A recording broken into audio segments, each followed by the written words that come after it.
இப்போ பார்த்தீங்கன்னா வடையெல்லாம் நான் சுட்டு எடுத்துட்டேன். மாவு ஆட்டி எடுத்துட்டு கொஞ்சமாக கோஸு, பீன்ஸு, அதுக்கு பீட்ரூட்டு, கேரட்டு, கருவேப்பிலை, பச்சை மிளகாய், இஞ்சி ஒரு துண்டு, உப்பு, சீரகம், மிளகும் போட்டிருக்கேன்.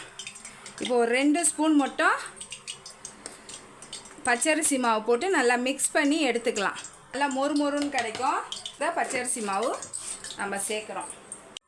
மாவு பார்த்திங்கன்னா நல்லா பந்து மாரி இருக்கணும். இப்போ வடையை தட்டி போட்டுக்கலாம். இப்போ கையில் நல்லா தண்ணி தொட்டு ஓரமாக எடுத்து வடையை நம்ம தட்டி போட்டுக்கலாம்.